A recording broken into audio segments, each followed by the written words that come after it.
Karena akhlak mulia itu cerminan dari ilmu dan kesolehan hamba.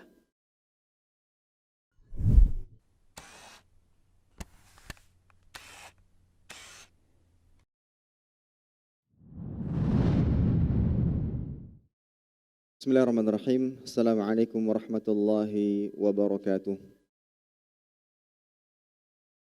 Innal hamdalillah nahmaduhu wa nasta'inuhu wa nastaghfiruhu wa nastahdihi wa natubu ilaih wa na'udzu billahi min shururi anfusina wa sayyiati a'malina.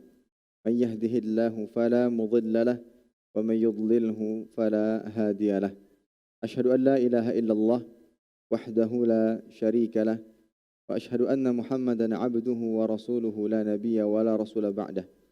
Qala Allahu 'azza wa jalla ya ayyuhalladzina amanu taqullaha haqqa tuqatih wa la tamutunna illa wa antum muslimun. Ya ayyuhan nasu taqu rabbakumul ladzi khalaqakum min nafsin wahidah wa khalaqa minha zawjaha wa batha minhuma rijalan katsiran wa nisaa'a wattaqullaha alladzi tasaaluna bihi wal arham innallaha kana 'alaikum raqiba. Ya ayyuhalladzina amanu taqullaha wa qulu qawlan sadida yuslih lakum a'malakum wa yaghfir lakum dhunubakum ومن يطع الله ورسوله فقد فاز فوزا عظيما أما بعد فإن أصدق الحديث كتاب الله وأحسن الهدي هدي محمد صلى الله عليه وسلم وشر الأمور محدثاتها فإن كل محدثات في الدين بدعة وكل بدعة ضلالة وكل ضلالة في النار عياذا بالله من النار. Para hadirin sekalian, ibu-ibu dan para akhwat rahimani wa rahimakumullahu taala. Alhamdulillah, selalu kita panjatkan puja dan puji syukur kepada Allah Subhanahu wa taala atas segala limpah nikmat dan karunia yang Allah berikan kepada kita. Sehingga pada pagi hari ini kita diberikan kesempatan dan kemudahan untuk duduk bersama mengkaji ayat-ayat Allah dan hadis-hadis Nabi sallallahu alaihi wasallam yang merupakan salah satu usaha dan upaya kita untuk mendapatkan pahala dan upaya kita untuk masuk surga Allah Subhanahu wa taala. Salawat dan salam senantiasa selalu kita berikan kepada Nabi kita, Nabi Muhammad sallallahu alaihi wasallam beserta kerabat beliau, para sahabat serta orang-orang yang senantiasa terus-menerus berada di jalannya sampai hari kiamat kelak.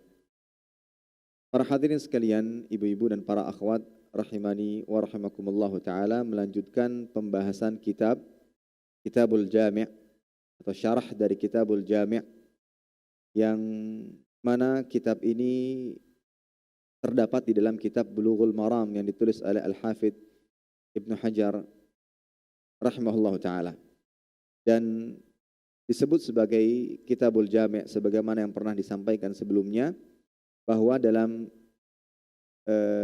kitab ini terdapat atau mencakup 6 bab yang berkaitan dengan akhlak. Yang mana bab-bab tersebut adalah bab tentang adab dan insya Allah kita akan awali pembahasan kita dengan bab ini.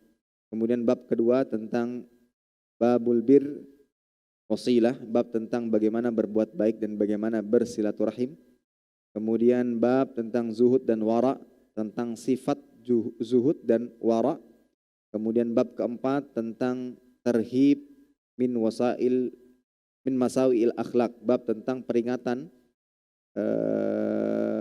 tentang akhlak-akhlak yang buruk. Kemudian yang kelima bab terghib min makarim al-akhlak, bab tentang motivasi untuk memiliki akhlak yang mulia. Dan bab keenam tentang bab zikir dan doa, bab tentang zikir dan doa. Dan penulis rahimahullah ta'ala sengaja menyebutkan kitab ini di dalam akhir bab sebagai pengingat kita bahwa setinggi apapun ilmu seorang hamba, jika tidak dibarengi atau diikuti dengan akhlak yang mulia, maka ilmu tersebut tidak akan membuahkan apa-apa. Ya.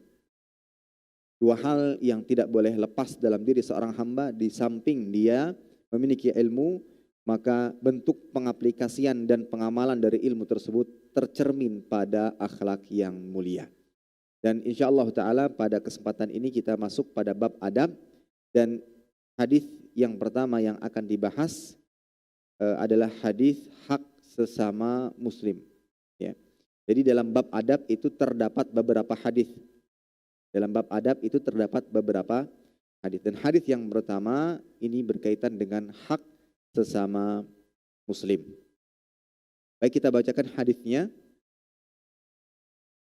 An Abi Hurairah radhiyallahu anhu qala qala Rasulullah sallallahu alaihi wasallam haqqul muslimi 'alal muslimi sittun qila ma hunna ya Rasulullah qala idza laqitahu fasallim alaihi wa idza da'aka faajibhu wa idza istansahaka fansahhu wa idza 'atasa fahamidallah fashammithu wa idza marida fa'udhu wa idza mata fatba'hu.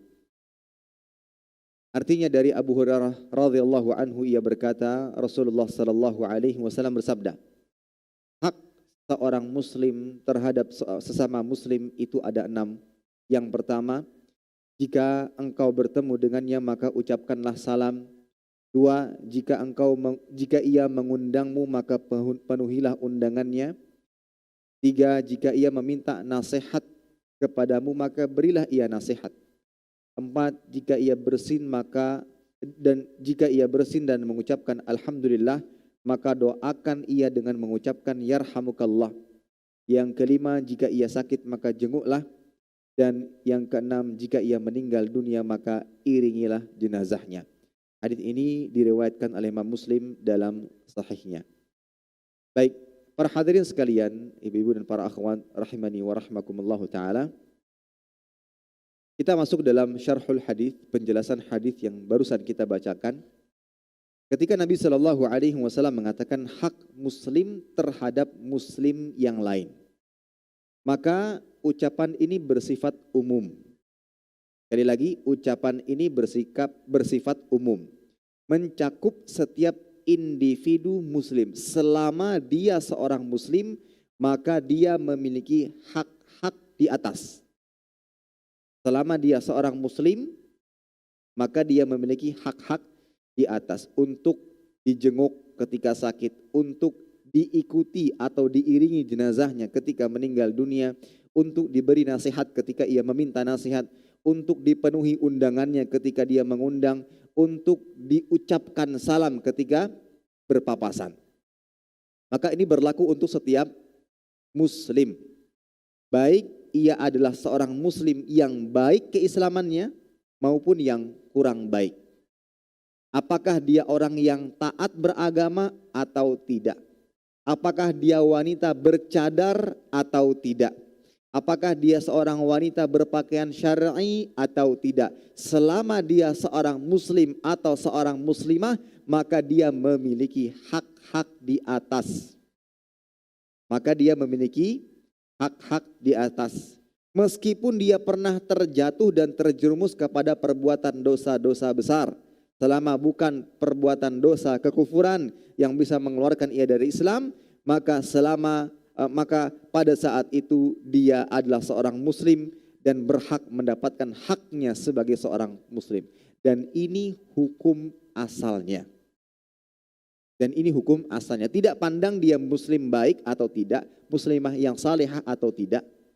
Tidak pandang bagaimana pakaiannya, tidak pandang bagaimana tata cara ibadahnya, selama dia masih seorang muslim atau seorang muslimah, maka dia berhak untuk mendapatkan hak-hak atau perlakuan-perlakuan sebagaimana yang disebutkan di dalam hadis di atas. Dan ini adalah hukum asalnya. Akan tapi memang hukum tersebut bisa gugur. Dalam artian tidak perlu dipenuhi jika ada penghalang. Misalkan yang mengundang ini seorang muslim yang kurang baik akhlaknya, mengundang kita untuk menghadiri acara walimah pernikahan. Namun di dalam acara tersebut terdapat banyak kemaksiatan. Maka pada saat itu kita tidak lagi wajib untuk mendatangi undangan tersebut.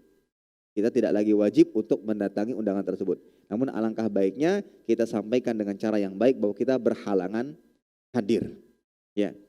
Hukum asalnya memang wajib, tapi karena ada penghalang, yang mana penghalang tersebut adalah adanya banyak kemaksiatan di dalam acara walimah yang mana kita diundang untuk menghadirinya, maka pada saat itu kita tidak lagi wajib untuk mendatanginya. Dan ini salah satu contoh.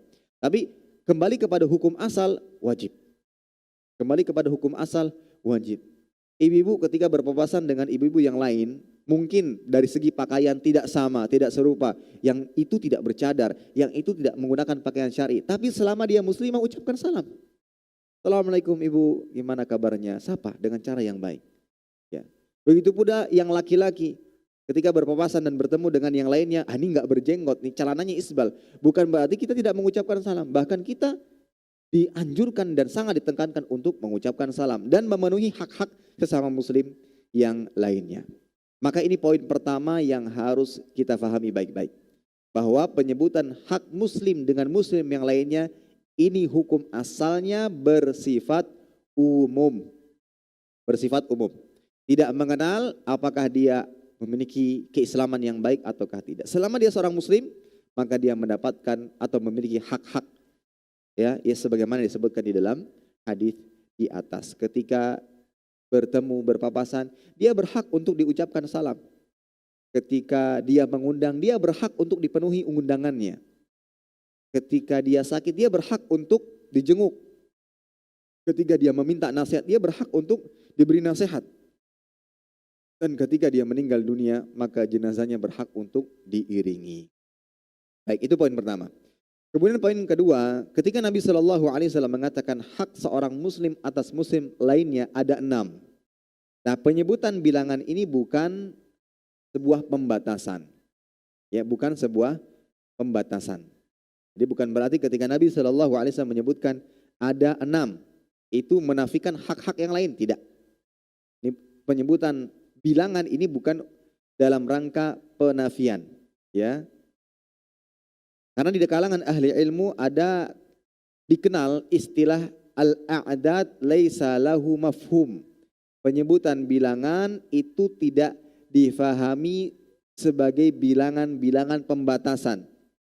Ya, tidak difahami sebagai bilangan-bilangan pembatasan. Hanya saja maksud dari penyebutan bilangan di sini adalah keenam hal di atas adalah perkara yang tidak layak untuk diabaikan, harus dilakukan. Sesuatu yang sangat ditekankan untuk dilakukan.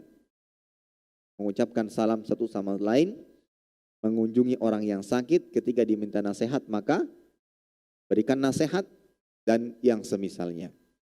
Karena masih ada hak-hak lain ya antara sesama muslim. Contoh dalam bertetangga. Dalam bertetangga ada hak-hak yang harus kita penuhi. Tidak boleh mengganggu, berbuat baik kepada tetangga, memberikan bantuan ketika dia memerlukan bantuan.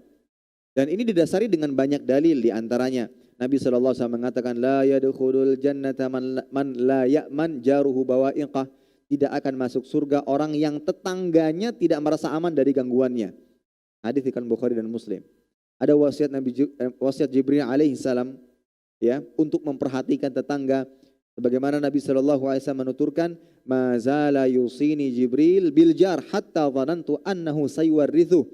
Malaikat Jibril alaihissalam selalu berpesan kepadaku untuk berbuat baik kepada tetangga, sampai-sampai Nabi mengira tetangga akan mendapatkan jatah warisan. Kemudian ada hadis juga, Nabi SAW mengatakan idza tabakhta maraqan fa'akthir ma'ahu thumma anzur ahla baitin min jiranika fa'asibhu minha bima'ruf. Apabila engkau masak, perbanyaklah kuahnya. Ya, kalau masakannya berkuah. Kalau nasi goreng dikasih kuah mungkin agak lucu. Ya perbanyak masak nasi gorengnya. Gitu. Kemudian perhatikan penghuni rumah tetanggamu dan berikan sebagian masakan itu kepada mereka dengan cara yang baik. Lihat. Kemudian disebutkan pula hadis bahwa tidak mengganggu tetangga itu bagian dari iman. Kita tidak mengusik ketenangan tetangga itu bagian dari iman. Sebagaimana Nabi SAW mengatakan dalam hadis yang dikeluarkan Imam Bukhari dan Muslim, "Man kana yu'minu billahi wal yaumil akhir fala yu'dhi jarahu." Siapa yang beriman kepada Allah dan hari akhir, maka janganlah dia mengganggu saudaranya. Ini semua menjelaskan adanya hak tetangga yang harus dipenuhi. Hak tetangga yang harus dipenuhi. Sehingga bilangan tadi itu bukan pembatasan. Ya, bahkan kepada non-muslim sekalipun selama dia ada tetangga kita, maka kita dituntut untuk berbuat baik kepadanya dengan cara yang baik. Ya, dengan cara yang sesuai dengan tuntunan syariat agama. Begitu pula ada hak pemimpin atas rakyatnya, seperti wajib untuk ditaati sebagaimana Allah mengatakan ya ayyuhalladzina amanu Allah wa atiiur rasul wa ulil amri minkum, wahai orang-orang beriman, taatlah kalian kepada Allah, taatlah kepada Rasulnya dan ulil amri di antara kalian. Baik itu pemerintah atau para ulama. Ya. Kemudian ada lagi termasuk hak pemimpin atas rakyatnya adalah memberi nasihat, diberi nasihat. Jadi pemimpin berhak untuk diberi nasihat dengan cara yang baik. Sebagaimana Nabi SAW mengatakan, ad-dinun nasihah, agama itu nasihat. Kemudian Nabi menjelaskan, lillah wali kitabihi wali rasulihi wali a'immatil muslimin wa amatihim. Nasihat itu untuk siapa? Untuk Allah, kitabnya, rasulnya, ya, para pemimpin kaum muslimin dan masyarakat pada umum. Itu hak pemimpin atas rakyatnya. Ada lagi hak rakyat atas pemimpin. Ya, pemimpin harus bersikap adil, pemimpin harus menjaga dan mempertahankan wilayah negeri kaum muslimin, ya, menjaga kemurnian agama, menjaga kemakmuran masyarakat. Sebagaimana Nabi SAW mengatakan, kullu ra'in mas'ulun an ra'iyatihi. Setiap pemimpin akan diminta pertanggungjawaban atas rakyat yang mereka pimpin. Jadi pada dasarnya penyebutan 6 itu bukan pembatasan, masih ada hak-hak yang lainnya, dan itulah beberapa contoh yang bisa disebutkan. Sekali lagi penyebutan 6 hak yang disebutkan dalam hadis ini adalah perkara la yanbaghi tarkuhu, perkara yang tidak layak untuk ditinggalkan. Perkara-perkara yang tidak layak untuk ditinggalkan. Bisa jadi hak yang dimaksud adalah perkara yang wajib dan bisa juga perkara yang mustahab. Ada perkara yang wajib dan ada pula perkara yang mustahab yang sangat ditekankan di dalam syariat Islam. Baik. Hak yang pertama adalah sabda Nabi SAW, "Idza laqitahu fasallim alaihi."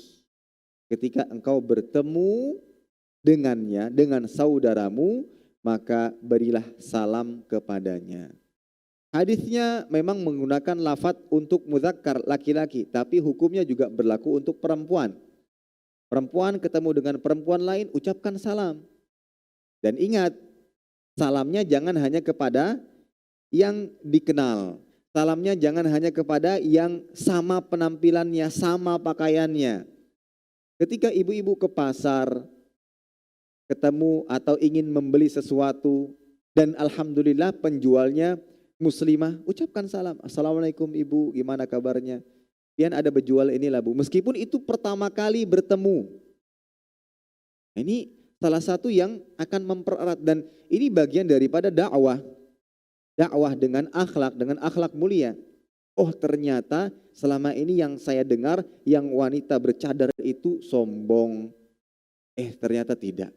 Terbukti yang saya temukan beberapa kali wanita-wanita yang bercadar, yang berpakaian syar'i, ya, yang mungkin dengan warna gelap, tapi ternyata mereka yang lebih manis, yang lebih indah, yang lebih baik akhlaknya. Ketika bertemu, ucapkan salam. Idza laqitahu fasallim alaihi. Dan mengucapkan salam ini meskipun terlihat remeh, sederhana, ternyata dia merupakan amalan yang sangat mulia, yang sangat ditekankan di dalam agama Islam. Bahkan Nabi SAW menjadikan salam itu menjadi salah satu sebab masuk surga. Menjadi salah satu sebab masuk surga. Dan ini di antara keutamaan mengucapkan salam. Nabi SAW bersabda, "La tadkhulul jannata hatta tu'minu, wa la tu'minu hatta tahabbu. Awala adullukum ala syai'in idza fa'altumuhu tahabbtum. Afsus salama bainakum." Kalian tidak akan masuk surga kecuali kalian beriman, dan kalian tidak akan beriman kecuali kalian sampai kalian saling mencintai satu sama lain. Maukah aku tunjukkan kepada kalian tentang satu perkara, jika kalian melakukannya kalian akan saling mencintai satu sama lain, yaitu sebarkanlah salam di antara kalian. Maka salam sebab mendatangkan kasih sayang, dan kasih sayang tersebut mendatangkan keimanan, yang keimanan itu merupakan sebab seorang hamba masuk ke dalam surga Allah Subhanahu wa taala. Disebutkan lagi dalam hadis yang lain, yang mana salam ini merupakan termasuk bagian dari keislaman yang baik. Dari Abdullah bin Amr, anna rajulan sa'ala Nabi sallallahu alaihi wasallam ayyul islami khair. Ada seseorang yang bertanya kepada Nabi sallallahu alaihi wasallam, Islam manakah yang terbaik? Maka Nabi berkata, tut'imut ta'am wa taqra'us salam ala man arafta wa man lam ta'rif. Yang pertama, seorang muslim yang baik itu suka memberi makan. Suka memberi makan. Jadi traktir teman itu bukan perkara yang remeh, itu adalah amalan yang mulia. Dan itu bagian daripada amalan muslim yang baik. Amalan seorang muslim yang baik adalah suka memberi makan. Apalagi orang-orang yang dia beri adalah orang-orang saleh, orang-orang yang bertakwa. Kemudian wa taqra'us salam ala man arafta wa man lam ta'rif. Engkau memberikan salam, mengucapkan salam kepada orang yang engkau kenal dan yang tidak engkau kenal. Ya. Dari sini kita ambil pelajaran sebagaimana yang sudah dijelaskan sebelumnya, mengucapkan salam itu jangan dibatasi kepada orang-orang yang kenal saja. Apalagi hanya membatasi kepada satu yang dikenal, dua yang sama pakaiannya, yang sama strata kedudukan sosialnya, pendidikannya misalnya. Ini tidak benar. Ya, tidak benar. Tetapi ucapkan salam, tebarkan salam kepada sesama muslim, baik yang kita kenal atau yang tidak kita kenal. Bahkan ini bagian daripada dakwah. Ini bagian daripada dakwah. Karena salah satu pengaplikasian ilmu yang didapatkan adalah dengan menunjukkan akhlak yang mulia. Di antaranya dengan menebarkan salam. Baik kepada yang kita kenal atau yang tidak kita kenal. Silakan ibu-ibu coba. Ya. Silakan ibu-ibu coba nanti ketika ke pasar, belanja, ya, atau bahkan sesama pembeli sedang tawar-menawar. Boleh kita, selama kita tahu, oh ini muslim. Assalamualaikum ibu, pian cari apa? Itu baik. Itu memberikan kesan yang baik. Ya, itu memberikan kesan yang baik. Pakaian saya ini yang seperti ini gelap, bercadar, tidak menghalangi saya untuk bisa bergaul dengan sesama. Tidak menghalangi saya untuk bisa menunjukkan akhlak yang mulia. Itu bisa diawali dengan salam dan ucapan-ucapan yang baik. Bahkan ditegaskan bahwa orang yang hanya mengucapkan salam kepada yang ia kenal saja, ini bagian daripada tanda hari kiamat. Ditujukan dalam sebuah hadis yang diriwayatkan oleh Imam Ahmad. Anna baina yaday sa'ah taslim al-khasah. Sesungguhnya sebelum hari kiamat ada pemberian salam hanya kepada orang-orang khusus, yaitu orang-orang yang dikenal saja. Kalau enggak kenal, la salam. Enggak ada salam. Salam hanya diberikan kepada orang-orang yang dikenal. Disebutkan dalam hadis yang lain. Diceritakan bahwa Ibnu Mas'ud mengatakan dia melewati seseorang. Lalu orang tersebut mengucapkan, Assalamualaikum, wahai Abu Abdurrahman. Kemudian Ibnu Mas'ud membalas salam tadi, lalu ia berkata, Innahu sayati 'alan nas zamanun yakunu salam fihi lil ma'rifah. Nanti akan datang suatu masa, pada masa tersebut seorang hanya mengucapkan salam kepada orang yang ia kenal saja. Dan dalam hadis yang lain, min asyratis sa'ah ayyamur rajul bil masjid la yusalli fihi wa alla yusallim illa ala man ya'rifhu. Di antara tanda dekatnya hari kiamat adalah seseorang melewati masjid yang tidak pernah ia solati, lalu dia hanya mengucapkan salam kepada orang-orang yang ia kenali. Ya, maka sekali lagi mengucapkan salam itu diberikan kepada sama muslim, meskipun kita ketahui dia termasuk pelaku maksiat.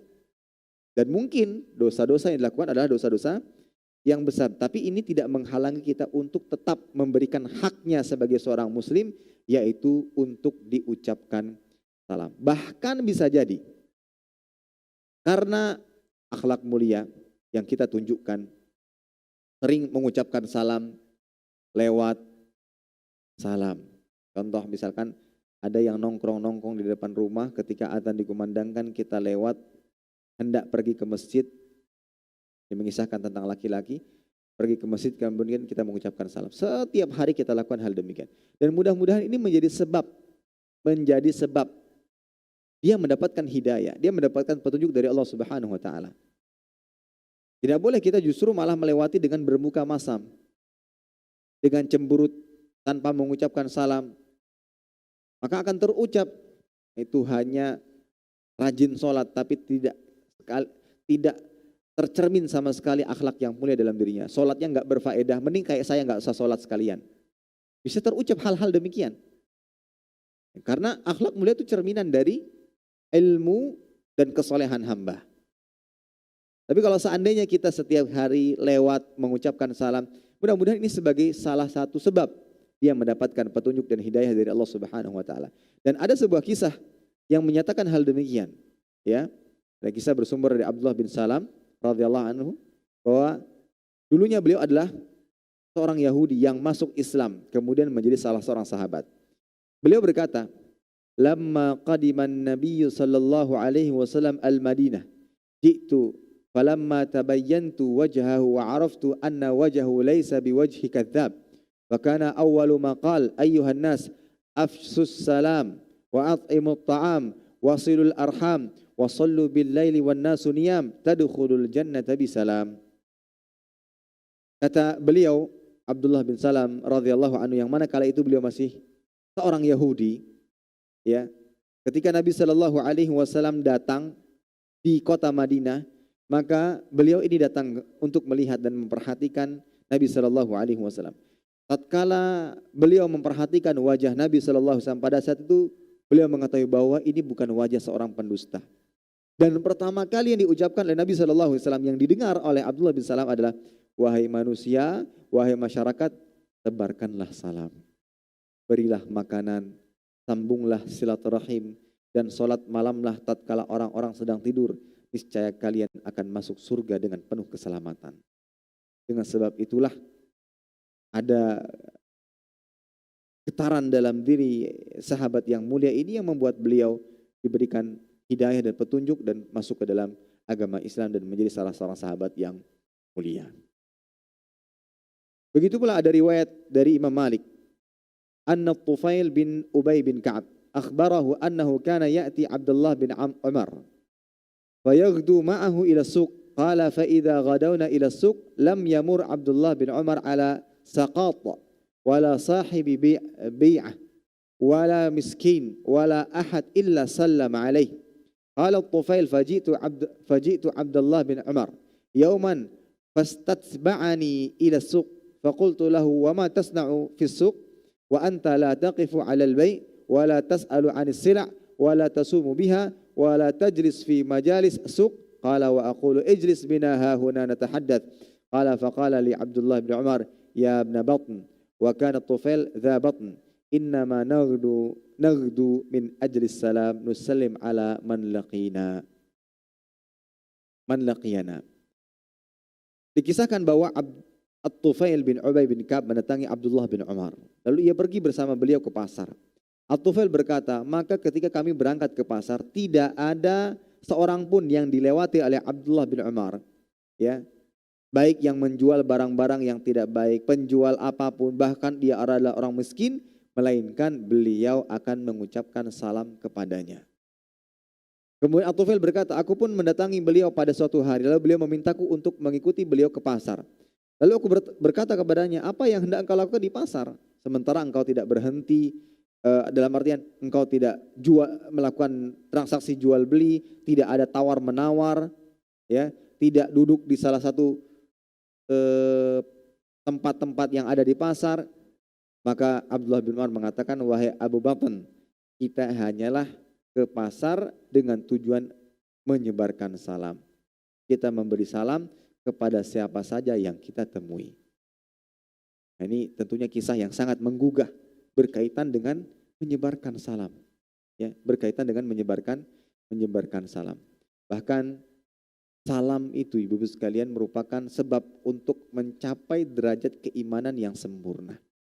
Dari Ammar bin Yasir beliau mengatakan, "Thalathun man jama'ahunna faqad jama'al iman, al-insatu min nafsik wa balus salam lil alam wal infaqu minal iqtar. 3 perkara yang apabila seorang memiliki ketiganya maka akan mensempurna keimanan. Yang pertama, bersikap adil pada diri sendiri, mengucapkan salam kepada setiap orang, berinfak ketika kondisi pas-pasan. Hadis diriwayatkan oleh Imam Bukhari secara mu'allaq tanpa sanad, dan Syekh Albani menyatakan hadis ini adalah hadis yang sahih. Maka salam, amalan yang sangat mudah, amalan yang sangat sederhana, menjadi salah satu sebab ditingkatkannya derajat iman seorang hamba. Bahkan iman hamba bisa sempurna dengan sering dan senantiasa mengucapkan salam. Dan ini semua dalil-dalil yang telah disebutkan sebelumnya adalah dalil yang menyatakan tentang keutamaan mengucapkan salam. Maka hendaknya amalan yang mulia ini tidak kita sepelekan dan tidak kita kerjakan. Dan hukum mengucapkan salam itu adalah anjuran yang sangat ditekankan. Tetapi menjawab salam wajib. Menjawab salam hukumnya adalah wajib. Memulai salam itu adalah amalan yang sangat dianjurkan. Dan menjawab salam wajib. Dari sini para ulama mengatakan bahwa ada amal sunnah yang lebih utama daripada amal wajib. Ada amalan yang sunnah itu lebih utama daripada amalan yang wajib. Apa itu? Salam. Memulai salam sunnah, menjawab salam wajib. Tapi bagi yang memulai itu lebih utama daripada yang hanya sekedar menjawabnya. Ya. Apa dalil yang menunjukkan bahwa menjawab salam itu wajib? Yang pertama disebutkan di dalam surat An-Nisa ayat 86. Allah Ta'ala berfirman, wa idha hayyitum bitahiyyatin fahayyu bi ahsana minha aw rudduha innallaha kana ala kulli syai'in hasiba. Apabila kamu dihormati dengan suatu tahiyyah, penghormatan, maka balaslah. Fahayyu dengan kata perintah, maka balaslah. Wal amru yaqtadil wujub, perintah menunjukkan kewajiban. Fahayyu bi ahsana minha aw rudduha, maka balaslah penghormatan itu dengan yang lebih baik atau yang serupa dengannya. Sungguhnya Allah memperhitungkan segala sesuatu. Ya, segala sesuatu. Begitu pula dalam hadis tadi, ya. Dalam hadis yang lain Nabi SAW bersabda, hakul muslim alal muslim khamsun. Nah, kalau dalam hadis ini redaksinya dengan menyebutkan 5. Kalau hadis bab yang kita bahas saat ini 6. Ini menunjukkan penyebutan bilangan bukan pembatasan. Ya, penyebutan bilangan dalam hal ini bukan sebagai pembatasan. Apa saja hak yang disebutkan dalam hadis ini? Hakul muslim alal muslim khamsun. Yang pertama raddus salam. Hak muslim terhadap muslim yang lainnya adalah 5 perkara. Yang pertama adalah menjawab salam, ya, menjawab salam.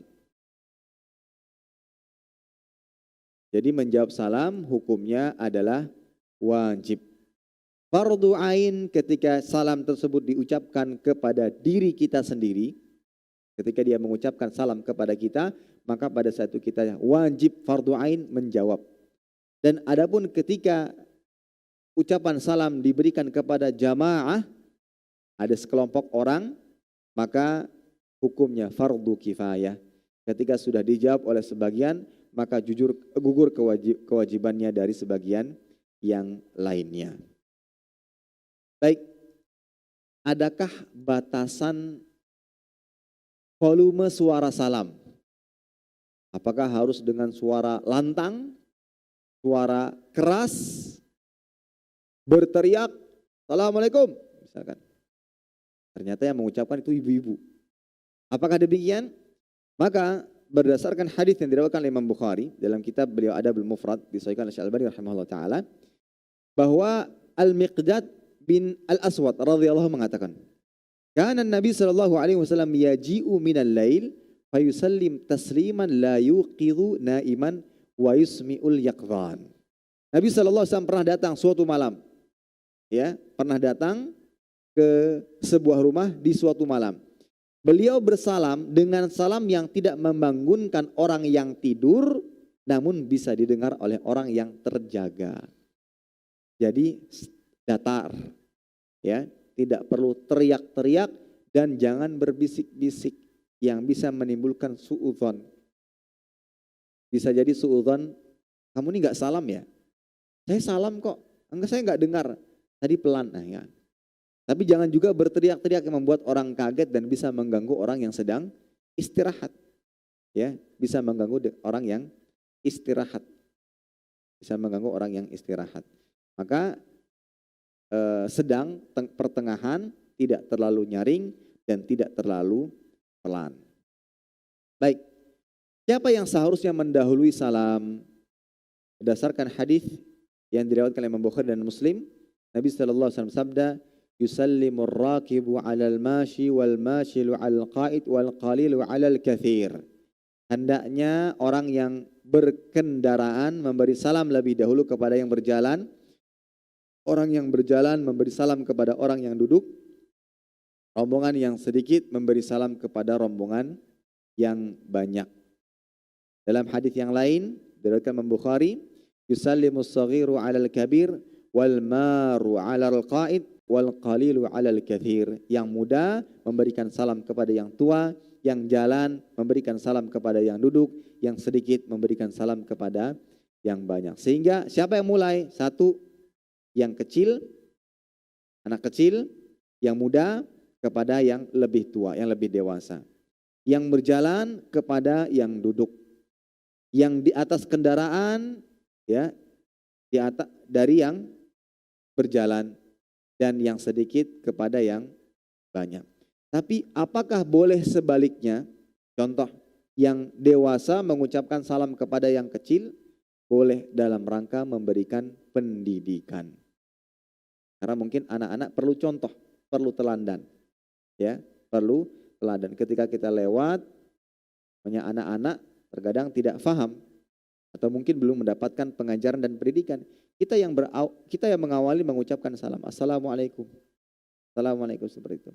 Dan alhamdulillah, tentu kayak di pesantren saat ini alhamdulillah sudah ada TPA yang awal-awal anak-anak itu ketika lewat begitu saja tanpa mengucapkan salam. Ketika kita ajarkan untuk mengucapkan salam, alhamdulillah mereka setiap kali bertemu mengucapkan salam. Ini di antara pendidikan. Jadi boleh, bukan berarti saklek hukumnya yang kecil harus mengucapkan salam terlebih dulu kepada yang lebih tua, lebih dewasa. Ketika dia tidak mengucapkan salam, itu salahnya, itu dosanya. Tidak. Tapi terkadang kita bisa memulai untuk memberikan pendidikan. Atau bisa jadi saat itu dia lupa, saat itu dia mungkin disibukkan dengan sesuatu, maka kita nasihati dan kita tegur dengan ucapan salam. Assalamualaikum. Baik. Nah, sekarang jika seandainya yang bertemu ini memiliki sifat yang sama, muda, sama-sama tua, sama-sama berjalan dengan jumlah kelompok yang sama, maka siapa yang lebih dahulu mengucapkan salam? Jawabannya adalah yang lebih dahulu, yang lebih utama. Sebagaimana Nabi sallallahu alaihi wasallam mengatakan dalam hadis yang direkam Bukhari dalam kitab Adabul Mufrad, al-masyian idza istama'a fa ayyuhuma bada'a bisalam fa huwa afdal. Dua orang yang berjalan, jika keduanya bertemu, maka yang lebih dahulu memulai mengucapkan salam itulah yang lebih utama. Ya, yang lebih utama. Misalkan ketika baru datang menghadiri kajian, di depan pintu ketemu dengan usia seumuran sama, yang memulai salam itulah yang lebih afdal.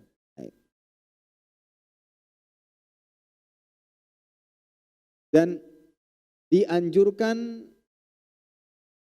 mengulang salam meskipun baru berpisah sebentar.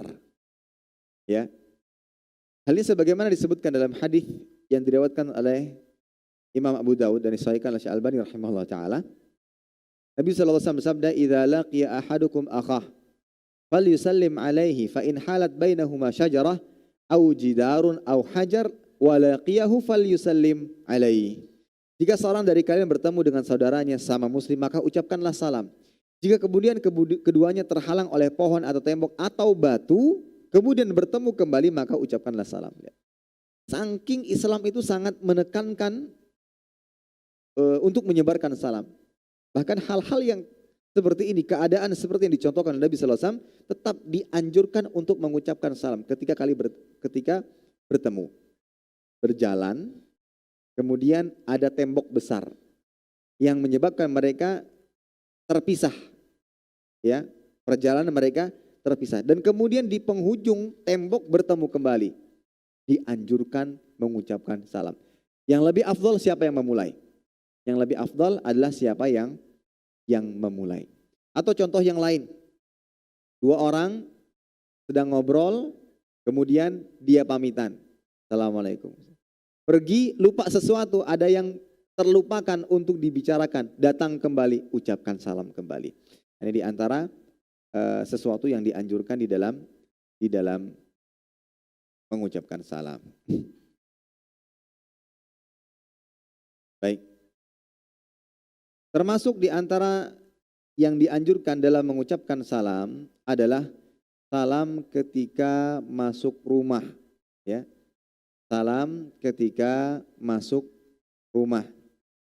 Sebagaimana Allah Ta'ala mengatakan dalam surat An-Nur ayat 61, فَإِذَا دَخَلْتُمْ بُيُوتًا فَسَلِّمُوا عَلَى أَنفُسِكُمْ تَحِيَّةً مِنْ عِنْدِ اللَّهِ مُبَارَكَةً طَيِّبَةً كَذَلِكَ يُبَيِّنُ اللَّهُ لَكُمُ الْآيَاتِ لَعَلَّكُمْ تَعْقِلُونَ. Maka apabila kamu masuki suatu rumah, ya, dari rumah-rumah, hendaklah kamu memberi salam kepada penghuninya, yang berarti memberikan salam kepada dirimu sendiri, salam yang ditetapkan dari Allah Ta'ala yang diberkahi lagi merupakan kebaikan.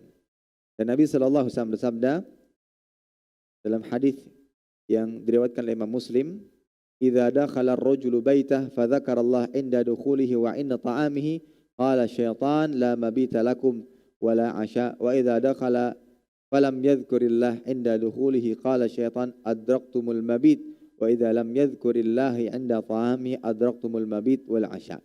Jika seorang masuk rumah, hendaklah dia berzikir kepada Allah Ta'ala ketika masuk rumah dan juga ketika ia makan. Maka pada saat itu syaitan akan berkata kepada teman-temannya, tidak ada tempat menginap dan tidak ada makan malam untuk kita. Jika kita masuk rumah tanpa berzikir, maka syaitan akan mengatakan kepada teman-temannya, ada tempat menginap, rumah ini tempat menginap kita. Dan apabila ketika makan malam lupa untuk berzikir, maka syaitan akan mengatakan kepada teman-temannya, ada tempat menginap dan ada tempat untuk makan. Ada tempat menginap dan ada makan. Maka salam ketika masuk rumah ini termasuk amalan yang dianjurkan. Dan bukan berarti pencetan bel itu bisa mewakili salam. Ya mungkin itu memberikan tanbih, ya, memberikan tanbih, peringatan kepada penghuni rumah karena rumahnya mungkin terlalu besar atau karena rumahnya bertingkat sehingga ketika kita mengucapkan salam mungkin tidak terdengar, maka kita pencet bel, ya, pencet bel, tet. Ketika orang tersebut membuka pintunya, ucapkanlah salam, assalamualaikum, ya, seperti itu. Bagaimana dengan kondisi rumah yang kosong? Dikatakan oleh Ibnu Umar radhiyallahu ta'ala anhuma, "Idza dakhala al-bait ghairal maskun falyaqul assalamu alaina wa ala ibadillah as-salihin." Jika seorang masuk rumah yang tidak didiami, yang tidak dihuni, maka ucapkanlah assalamu alaina wa ala ibadillahi as-salihin. Salam bagi kami dan salam bagi hamba-hamba Allah Ta'ala yang saleh. Yang saleh. Baik. Seringkali kita enggan untuk memulai salam karena khawatir kalau salam kita tidak dibalas. Terutama kepada orang-orang yang tidak dikenal. Maka jangan berkecil hati ketika salam yang kita berikan itu tidak dibalas. Karena salam itu dibalas oleh para malaikat. Karena salam ini adalah doa. Salam yang diucapkan itu adalah doa. Kita sedang mendoakan keselamatan bagi dirinya. Dan doa ini akan dibalas oleh malaikat. Oleh doa malaikat untuk orang yang mengucapkan salam.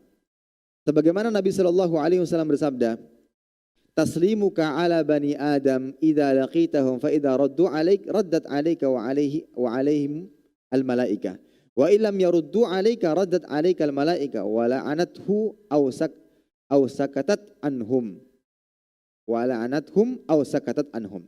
Ucapan salammu kepada orang-orang yang engkau temui, Jika mereka membalasnya, maka malaikat pun akan membalas salam untukmu dan untuk mereka. Kita mengucapkan salam dan dibalas oleh orang yang kita temui, maka malaikat pun akan membalas salam untuk kita dan untuk yang membalas salam kita.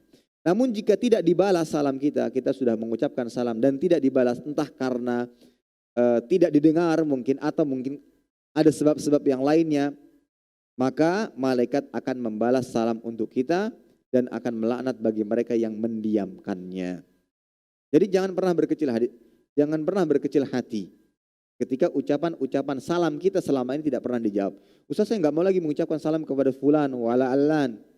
Selama ini ucapan salam saya tidak pernah dijawab. Maka jangan demikian. Bahkan bisa jadi karena seringnya kita mengucapkan salam itu menjadi sebab hidayah, menjadi sebab petunjuk kepada dirinya. Dan sejatinya kita mengucapkan salam, mendoakan keselamatan kepada orang lain, itu juga mendoakan keselamatan kepada diri kita sendiri.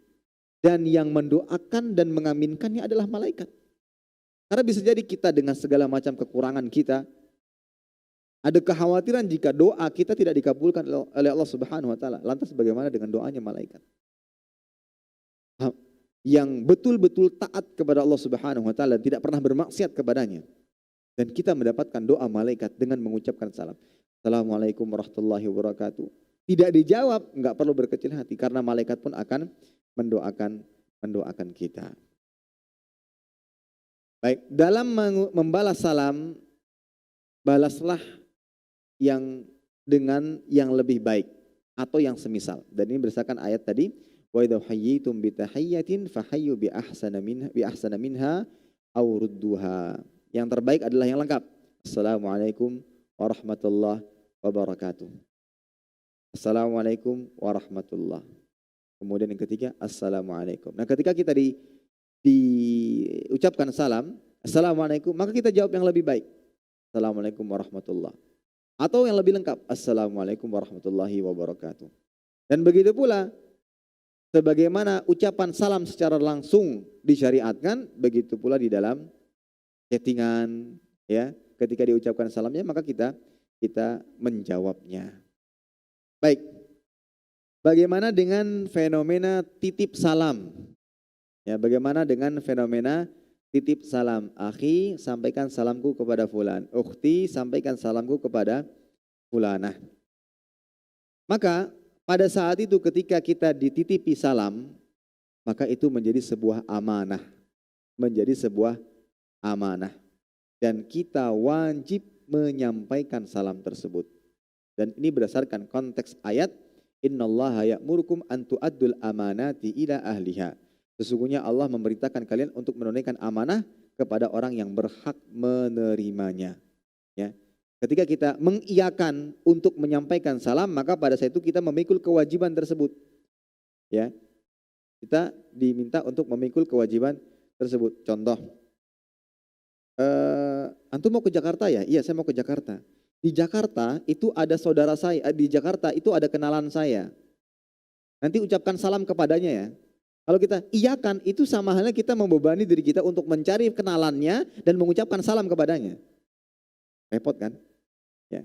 Maka kalau seandainya kita tidak mampu, bisa ucapkan, insya Allah saya sampaikan, saya berikan salam Anda kepadanya ketika saya ingat.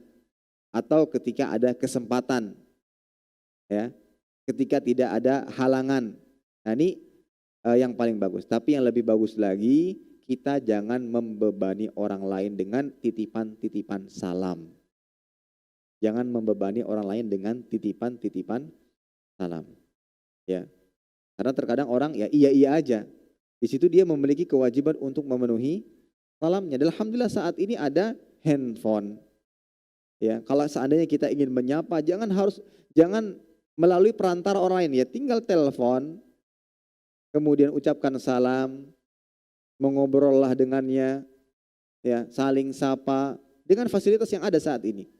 Terkadang kita karena mungkin basa-basi ya, mungkin berawal dari basa-basi kemudian diiyakan, padahal itu sebuah tanggungan dan amanah yang harus ditunaikan. Tolong sampaikan salam saya ke fulan. Maka ketika kita iyakan, kita berkewajiban untuk menyampaikan salam kepadanya. Ya. kita berkewajiban untuk menyampaikan salam kepadanya. Nah, kalau seandainya kita dititipi salam, sesuaikan dengan kemampuan kita. Kita bisa apa enggak gitu. Kalau bisa ya ucapkan dan kita insya Allah mendapatkan pahala dengannya. Jika tidak maka tidak perlu. Bagaimana cara menjawab salam titipan? Ya, bagaimana cara menjawab salam titipan? Disebutkan dalam sebuah riwayat, diriwayatkan oleh Imam Abu Daud dan dihasankan oleh Syekh Albani rahimahullah taala.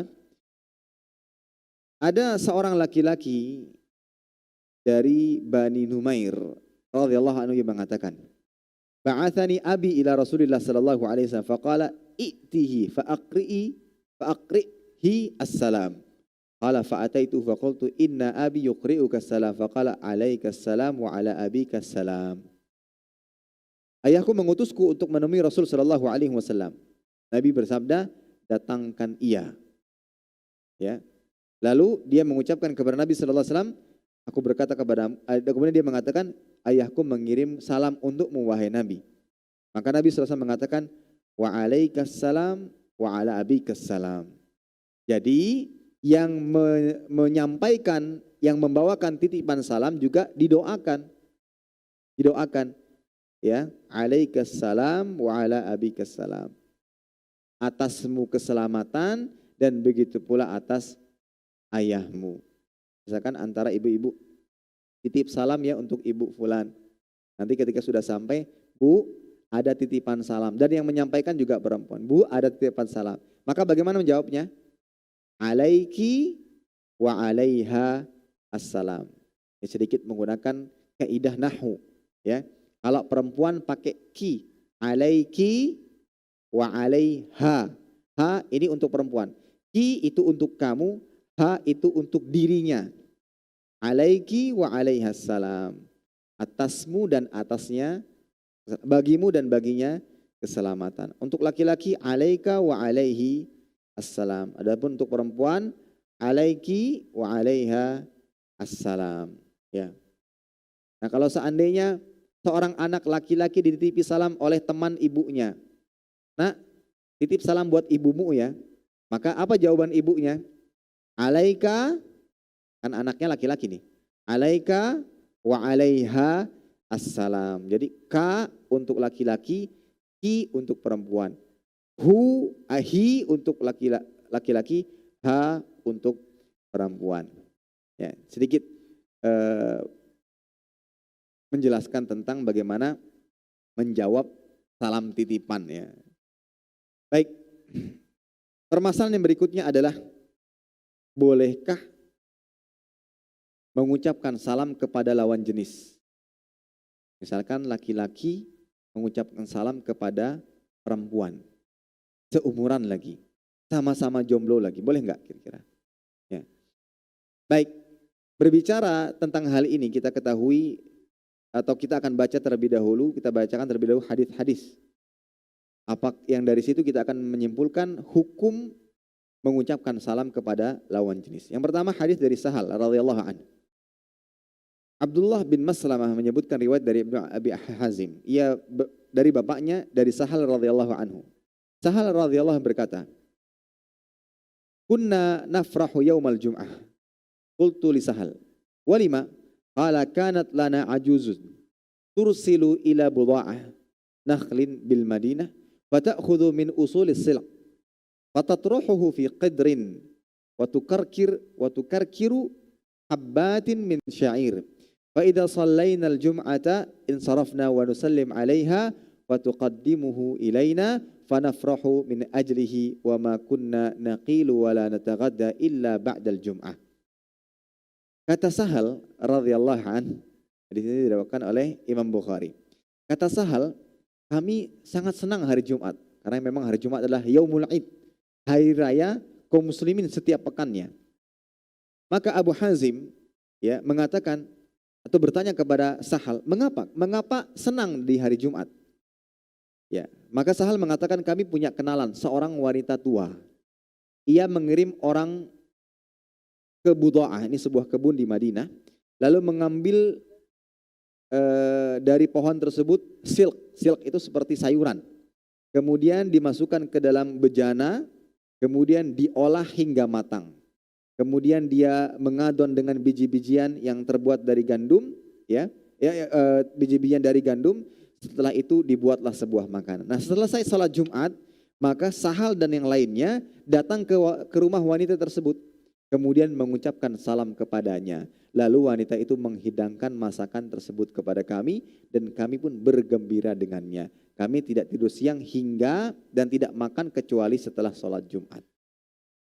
Jadi yang kita garis bawahi adalah mereka laki-laki ini mengucapkan salam kepada wanita tua tadi. Kemudian ada hadis dari Aisyah radhiyallahu anha. Nabi sallallahu alaihi wasallam sabda diriwayatkan Imam Bukhari dan Muslim, "Ya Aisyah, hadza Jibril yaqra'u 'alaiki salam." Qalat qultu wa 'alaihi salam wa rahmatullah. Tara ma la nara. Wahai Aisyah, ini Jibril, ia mengirim salam untukmu. Aisyah menjawab, wa 'alaihi salam wa rahmatullah. Ya. Engkau, hai Rasulullah, dapat melihat apa yang tidak kami lihat. Imam Bukhari rahimahullah memberikan judul terhadap dua hadis di atas, bab taslimur rijal 'alan nisa wan nisa 'alal rijal. Jadi Imam Bukhari ketika membawakan dua hadis di atas, beliau menyebutkan babnya. Bab bolehnya seorang laki-laki mengucapkan salam kepada wanita dan wanita mengucapkan salam kepada laki-laki. Ada pula hadis dari Ummu Hani radhiyallahu anha. Ummu Hani radhiyallahu anha itu saudara kandung dari Ali bin Abi Thalib mengabarkan, aku mendatangi Nabi sallallahu alaihi wasallam pada hari Fathu Makkah. Ketika itu beliau sedang mandi sementara putri beliau Fatimah radhiyallahu anha menutupi beliau dengan kain. Aku mengucapkan salam kepada beliau dan beliau bertanya, siapa yang datang ini? Maka saya menjawab, Ummu Hani bintu Abi Thalib. Maka jawabku, marhaban Ummu Hani. Jadi Nabi sallallahu alaihi wasallam menjawab salam yang diucapkan oleh Ummu Hani. Kemudian hadis yang keempat dari Asma bintu Yazid radhiyallahu anha. Asma bintu Yazid radhiyallahu taala menyampaikan, anna Rasulullah sallallahu alaihi wasallam marra fil masjid yauman wa usbatun minan nisa qu'udun fa alwa biyadihi bitaslim. Diriwayatkan oleh Imam At-Tirmidzi. Suatu hari Rasulullah sallallahu alaihi wasallam lewat di masjid dan ada sekumpulan wanita yang sedang duduk. Maka beliau pun melambaikan tangan dengan sebagai pengucapan salam.